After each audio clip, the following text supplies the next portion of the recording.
컴퓨터 게임으로 승부를 겨루는 e스포츠에서 승부 조작이 적발됐습니다. 현직 감독과 선수까지 포함됐습니다. 주먹구구식 정산으로 논란을 빚었던 지난해 진주국제농식품 박람회에 대한 감사원의 감사 결과 부당한 예산 집행이 사실로 드러났습니다. 최악의 불황을 겪고 있는 조선업계가 대규모 인력 감축을 예고하면서 근로자들의 불안감이 커지고 있습니다. 서랍 속에 잠자는 100원 동전들이 모여 저소득 가정 학생들에게 꿈과 희망을 키워주고 있습니다.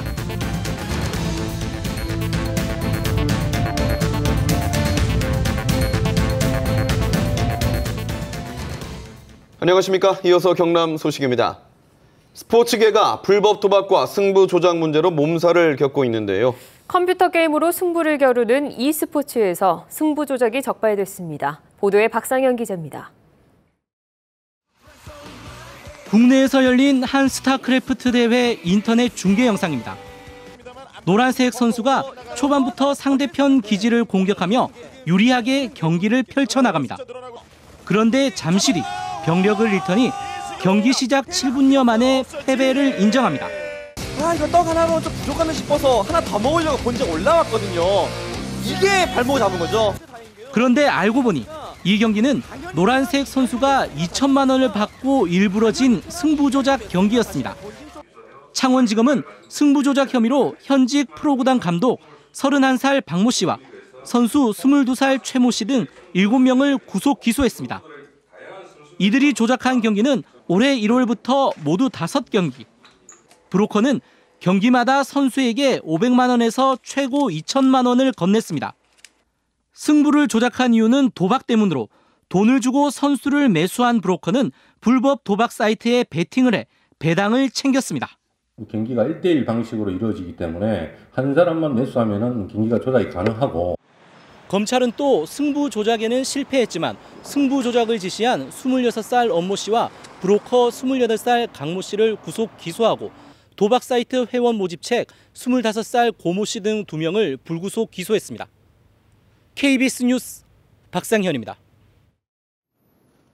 지난해 수십억 원의 예산을 투입하고도 주먹구구식 정산으로 논란을 빚었던 진주국제농식품박람회 감사원 감사 결과가 나왔습니다. 행사 대행업체 공사 비용 부풀리기 등 부당한 예산 집행이 사실로 드러났습니다. 보도에 황재락 기자입니다. 지난해 열린 진주국제농식품박람회.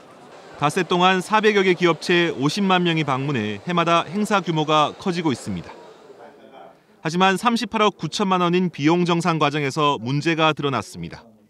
진주시와 계약을 맺은 행사 대행업체는 전체 2만 3천여 제곱미터 규모 대형 임시천막을 설치했다고 했지만 실제 설치 면적은 절반 수준이었습니다. 또 천막 사이 연결 통로는 9개가 아닌 6개에 불과했고 1,500개를 설치했다는 실내 조명 등도 실제로는 630여 개에 그쳤습니다.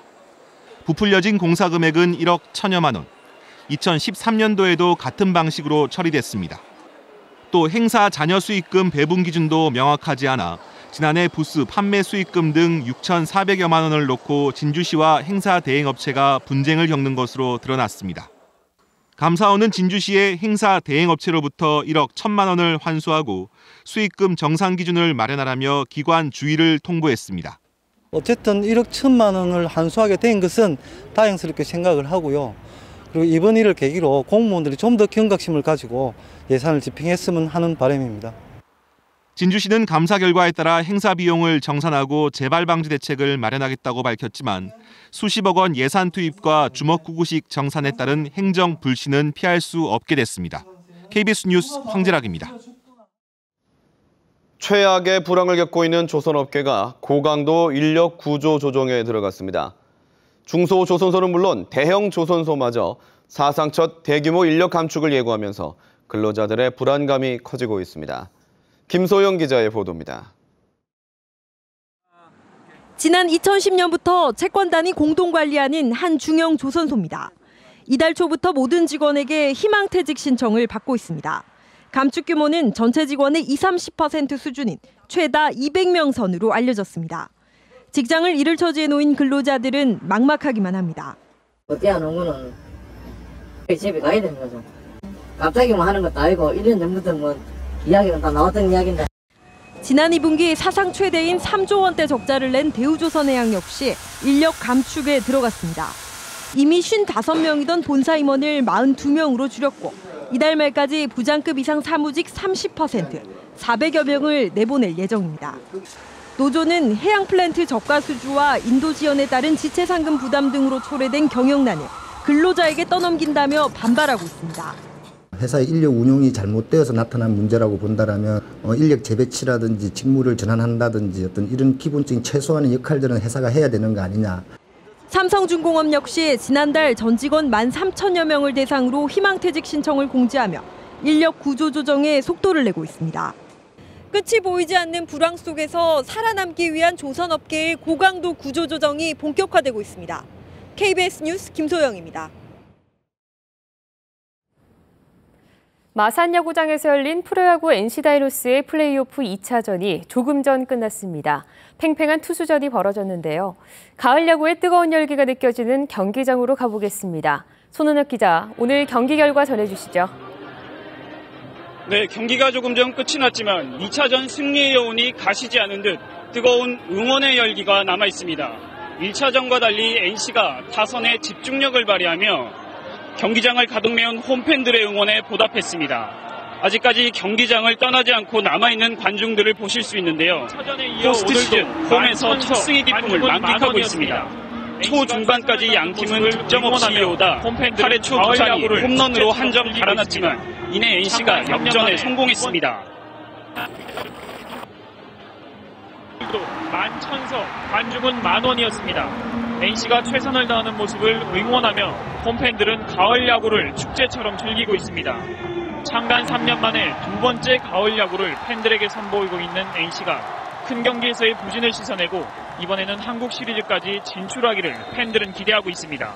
NC 이번 가을 야구 두 번째인데 조금 더 힘내서 한국 시리즈까지 우승했으면 좋겠습니다. 화이팅! 화이팅! 한국 시리즈 진출을 두고 벌이는 두산과의 물러설 수 없는 3차전은 모레 서울 잠실구장에서 열립니다. 지금까지 마산야구장에서 전해드렸습니다. 잠시 화면이 고르지 못한 점 양해 바랍니다.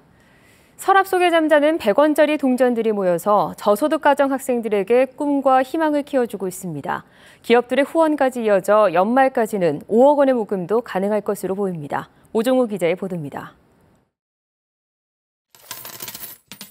서랍 속에서 잠자고 있는 100원 동전들.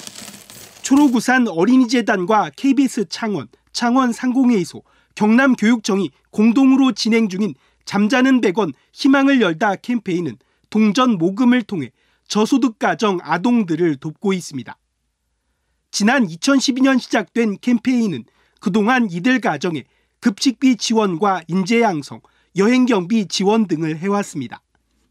창원의 한 대기업은 양궁 등 특정 분야에 재능은 있지만 경제적 어려움에 꿈을 펼치기 힘든 학생들에게 1,700만 원을 후원하기로 했습니다. 우리 청소년들이 꿈과 희망을 잃지 않고 재능을 마음껏 발휘하여 우리 사회가 원하는 건강한 인재로 성장하기를 기대하고 있습니다. 이 밖에 창원 지역 20여 개 기업들도 1억 원의 후원금을 조성해 소외되기 쉬운 아동 지원을 통해 나눔 문화 확산에 동참하기로 했습니다. 아이들한테 작은 돈이지만 그것이 남을 도울 수 있다는 어떤 희망감, 자신감 이런 걸 좀 주었으면 얼마나 좋은가라는 생각을 했습니다. 연말까지 경남 전역에서 저금통 4만여 개가 모이고 기업 등의 참여도 확대되면 올해 목표액 5억 원은 무난할 것으로 보입니다. 서랍 속 동전을 모으는 작은 사랑의 실천이 큰 나눔으로 이어지고 있습니다. KBS 뉴스 오종우입니다.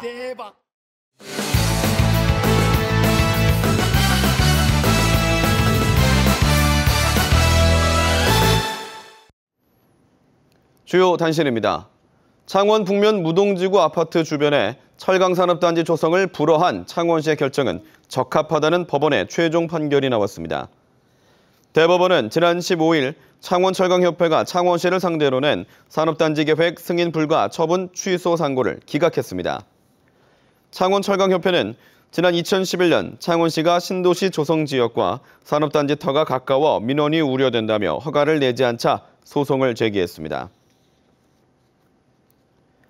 경남경찰청은 스마트폰을 활용해 실종자 조기 발견을 돕는 스마트폰 실종 경보 시스템을 김해에서 창원 등 경남 1급 경찰서 10곳으로 확대 운영합니다. 이 시스템은 경찰이 아동, 지적장애인, 치매 환자 등의 실종 신고를 받으면 실종자 사진과 생년월일 등 정보를 특정 지역 안에 있는 스마트폰 응용 프로그램 설치자에게 제공합니다. 이는 실종 사건 발생 때 경찰 인력만 투입하던 기존 방식의 단점을 보완할 수 있는데 경남경찰은 지난 1월 이 시스템을 전국에서 처음으로 김해에서 운영해왔습니다.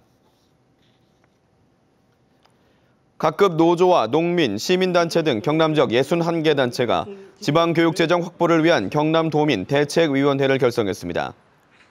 도민대책위는 오늘 경남교육청에서 기자회견을 열고 박근혜 정부의 공약사항으로 시작된 누리사업으로 경남교육청의 부담액은 2012년 715억 원에서 올해 2,872억 원으로 3배 정도 늘어 지방교육재정이 큰 어려움을 겪고 있다고 밝혔습니다. 대책위는 이에 따라 재정 부담을 지방정부에 떠넘기는 지방교육재정 효율화 방안을 즉각 폐기하고 교육재정 교부율도 인상하라고 촉구했습니다. 민주노총 경남본부가 노동시장 구조 개선과 관련해 시민들을 상대로 정부안과 민주노총 요구안을 비교 선택하는 투표를 진행합니다. 민주노총 경남본부는 오늘 기자회견을 열고 노사정 합의는 야합이라고 비판하며 경남 거리 곳곳에 투표소를 설치해 일반 시민이 선택하는 국민투표를 오늘부터 12일까지 진행한다고 밝혔습니다. 투표는 해고 요건과 비정규직에 관한 정부안과 노동자 요구안 가운데 시민이 선택을 하는 방식으로 진행됩니다.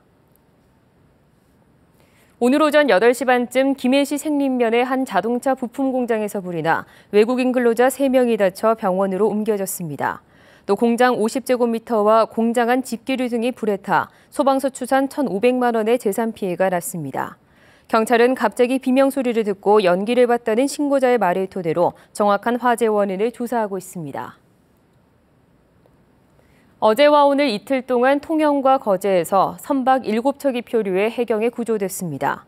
오늘 오후 3시 40분쯤 통영시 용남면 인근 해상에서 66살 배모 씨가 탄 3톤 끝 세일링 요트가 기관 고장으로 표류하던 중 출동한 통영 해경에 의해 긴급 구조됐습니다. 앞서 오늘 오전 7시 55분쯤 통영시 욕지면 갈도 인근 해상에서 4.86톤급 연안자망어선이 표류하던 중 통영 해경에 의해 긴급 구조됐습니다. 또 어제 오전 8시 15분쯤 통영시 한산면 매물도 인근 해상에서 연안 통발어선이 표류하다가 구조됐습니다. 거제경찰서는 쌍값에 땅을 살 수 있게 하겠다고 속여 부동산 감정수수료 명목으로 돈을 가로챈 혐의로 전화금융사기 조직 운영자 37살 황 모 씨 등 3명을 구속했습니다. 황 씨 등은 지난 3월부터 최근까지 한 부동산 관련 인터넷 사이트에 매매 관련 문의글을 게시한 이들에게 전화를 걸어 토지 매매에 필요한 감정평가서의 발급 수수료를 입금해달라며 30여 명으로부터 5천만 원을 받아 가로챈 혐의를 받고 있습니다. 경남 소식이었습니다.